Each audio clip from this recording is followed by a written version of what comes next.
حكلوا دليرة فريا أو عالية وشيء مرة فربنا وحاجة وحلا على السوشيال ميديا وحلا ذاك السوشيال ميديا وتكنولوجيا نوع سوي وتكنولوجيا حديث في الله استعمالنا نقول بدل لا قالوا كعضو كيتوبيا دويدين بحي اللي قد بيه تكنولوجيا أبوها وحقول نقصها بدل ذاتك اللي أبى أقول كرم هل مرات كلو كان فريمها الدرب اللي سوق قارسي قالوا وتكنولوجيا حديث الله استعمالنا وحويا وحومده وبربرنا وأيضا وحاجرته ummadda dhaqankeena waxay lahaan jirtay classes bay ahaan jirtay dabaqaday lahayd dabaqad culimaa jirtay kuwa caaqilina wax garadaa jiray ruuxo meel buu ku qoraa kuwa deeqsiinaa jiray oo la yaqaano hebel loo hagaajiyo leedahay caawa marka la yimaado ku hadday balaayo dhacdo oo la yidhaahdo hebel ma joogaan oo maaragtay reeraha dagaalgeliyaa jiri jiray waxaa sidoo kale jiri jiray qayb dhan oo ummadda ka mid ah oo aan codkeeda bulshada ayna ka tirsanayn oo magacyo u bixin jiray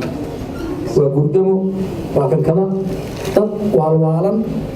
ضد كي نوعها إن برشاد عدكو ذا مقلة شرين أيام ما أنت واحد هلال إنه ومدي هرمود ونغلا اللي يقول يقانا بان مرين ضد كلو راح بديه هاي كلو وش عليه وتابعات بدن وأنت والوالوي أنت وقف لقاعد أنت وح معها بدوي waxay noqotay marka dabeeco meesha noocaas oo kala amarka sabab waxa inaga dhaxdeena loola aado iyadana ma aan garan inagu urbayno nahay wax kasta inaga dhaxmanaya halka bayna ku jiraan shirarkan oo kale isugu imaanaa halkan oo kale intaan u qabano oo ku soo talagalo in mikrofoonada meel iska dhignay iyo bahalahan kala wada iftiimaya inaynu ku wada hadallo inuu ku doonno weey haddii ka fursan weydo فعلا أي نسكت دالو الكراسي سندعو عالم كهرم مرة بيكت عالم لكن إن أكلفته وحيا هم يخدعها إن محوه هاي سوشيال ميديا لا دقو ينو شيء لا ولا وذاقنا بعد وين إنه تصينا إنه شبني مش شيء إنه تصينا ناس ماشى إنه نالو مستعجل إنه كسبينين إنه كلا قطع مركب ما أنا قرنا يدا dhalinyarada marka waxa looga baahan yahay inay ka digtoonaadaan iyagu galayo ha sameystaan ururka gaarkooda oo ah jaaliyada gaarkeeda ha sameysato jaaliyadaha kale meel ay isugu yimaadaan ha sameystaan shirar ha qabsadaan nidaamka ururku sidaas uu qabaa in galayoga jabhada lagu doodo oo lagu kala dhigoo isku saxo yaa loo talagalay laakiin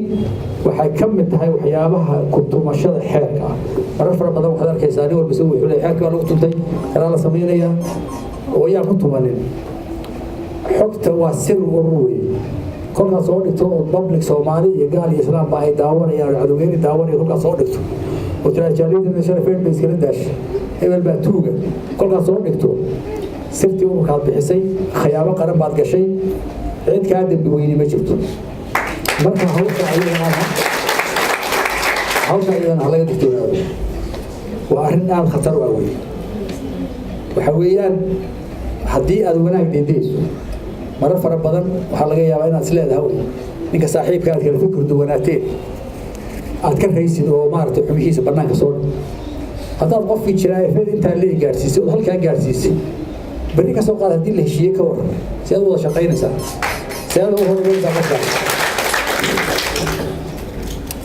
waqtaasi ku bogsiin kara marka waxay u baahan tahay talaabada aan qaadayno iyo ficilka aynu sameynayno inuu noqdo ficil xisaabsan aynu garanayno dhinaca hadda ka rabta mooyee dhinaca kale inaad ka eegto oo xumaanta ka iban karta inay kuu cabiran tahay baa la rabaa taa haddii aad samayn weydo oo markaa una xamaasadda ku hayso aad hal dhinac ka eegto adigoo bay kugu soo noqonaysaa wixii marka aad u ordaysay iyo wixii aad dhisaysay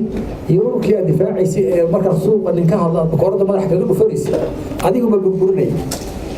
marka maxaad iska daalinaysaa marka waxay u baahan tahay dhalinyarada ugu badan waxyaabaha wax qorqora dhalinyarada